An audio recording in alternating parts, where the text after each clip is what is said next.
Hello friends. So today I'm going to talk to you about my recently published book, Precarious Balance. But before I talk to you about the actual book, let me give you a background on how this whole project came about. So in August 2019, I'd taken a trip to this magical land of Kamchatka, which is the far east of Russia, along with the Toehold group from Bangalore. I always had a dream of going to this place since childhood because I used to read about it in the National Geographic magazines.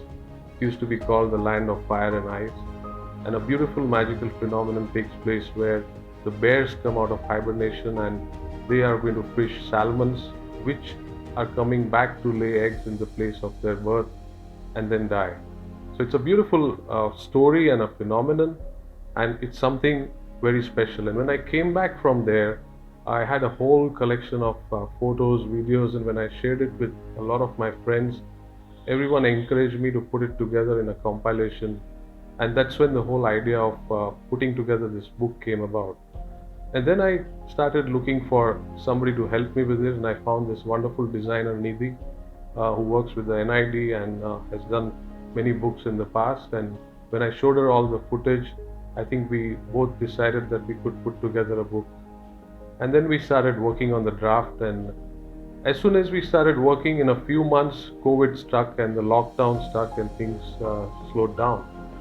In fact, Nidhi had to go back to her hometown in Nainital, and over the 1.5 years, we worked online, and she would send me drafts of whatever she had designed, and then I would look at it, edit it, make changes, then send it back. And so most of the book is done online. And then finally, the biggest challenge was to find a publisher. There are not many takers for wildlife profitable books, and especially with the COVID hit situation, not many people were willing to take a risk with it. Eventually, I could manage to find Navjeevan Press, which once they saw the work, they were very eager to put it into action and put it into print. And then we started working on the final aspect of the project. So now I have the whole book ready, finally, and I would be happy to show you all the components of the book. So let me show you this coffee table book. It's a book of about 190 pages and more than 200 visuals, photographs, and has different sections that I'll take you quickly through. And the preface was kindly written by Michael Yamashita, a National Geographic photographer, and has amazing work to his credit, along with Marco Polo coffee table book, amongst others. And I've known him for many years, and he was happy to see all the work that I put together, and was kind enough to put a preface to it. So the first chapter is introduction, which basically shows you how we actually reached to this beautiful place, and of course the classic visuals of this place with the volcanic backdrops and the bears fishing in this beautiful surrounding. So the introduction is of some of the visuals of this place, how the bears, the lodge where we stayed, that you can see here, the bears are fishing with the backdrop of the lodge, and a lot of visuals related to the place. And then of course the next chapter is ground zero, where you can actually see we used to walk about 800 meters from the lodge to reach this place where the bears were congregating in large numbers, and they were looking for the fish and playing around, splashing in water. So this was ground zero, and we were about 30-40 feet from these places, bears, and the rangers used to accompany us for protection.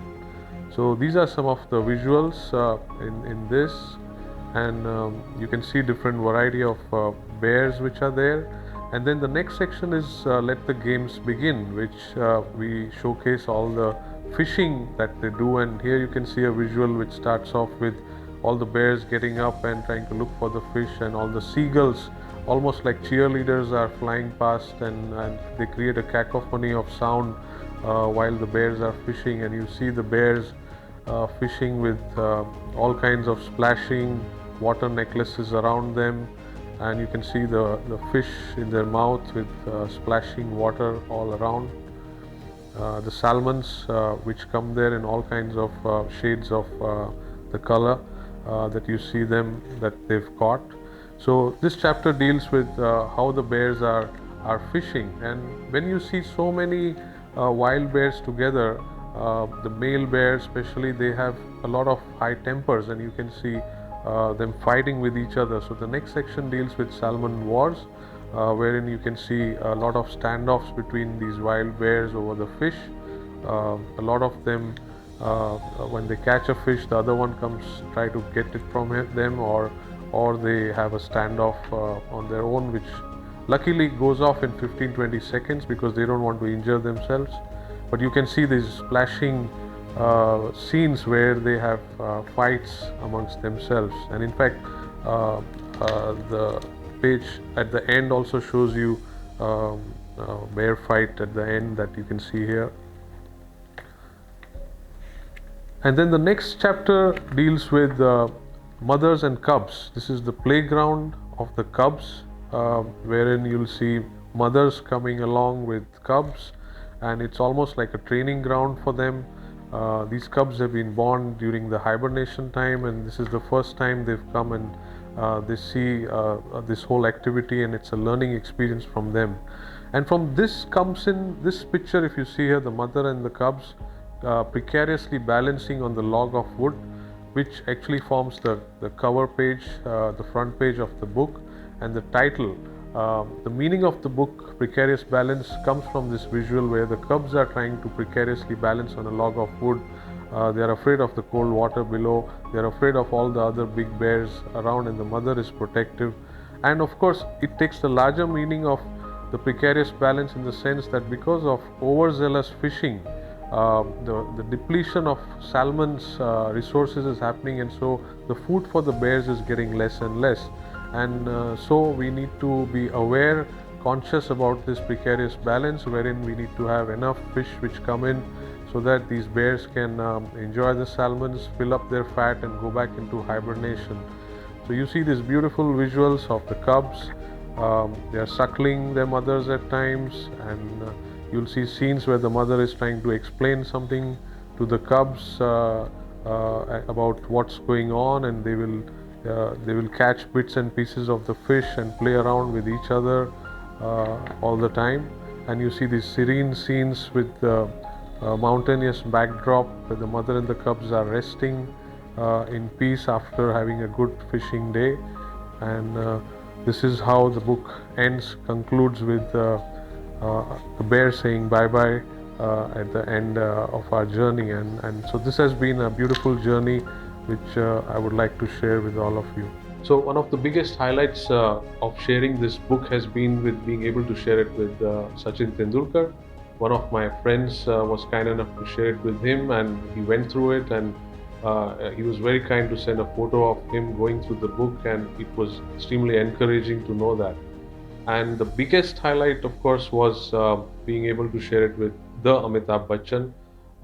Another friend of mine facilitated reaching it out to him, and he was so kind that he actually went through it and sent me a note, a letter, personal letter with a signature, and not just a generic thank you. He actually talked about the bears, talked about the environment, talked about retina, and he enjoyed going through it. And I don't think I can get any better response than from a person like him, and it has been overwhelming. And this is also available on Amazon, and on, I don't know how the algorithm works, but on some days it shows as #1 bestseller in the photography book section, and it really encourages me. So it's become quite popular in my fraternity, also in my ophthalmic circles, which a lot of friends, in fact, there is a group called Life Beyond Ophthalmology, which was activated during the COVID times when a lot of ophthalmologists shared what they do. Other than ophthalmology, shared their hobbies and stuff. And in the recently held Congress at Mumbai, we have the All India Ophthalmic Society. They had the entertainment program of Life Beyond Ophthalmology, and they there gave me this iconic award for this photography-based book, and they also helped me release it in front of all the fraternity there. So it has been extremely encouraging to showcase this book with a lot of people, and I'm trying to get it to reach to even a wider range of audience who could know more about this place, learn about this concept, and also help the whole concept of environmental awareness and ecological balance.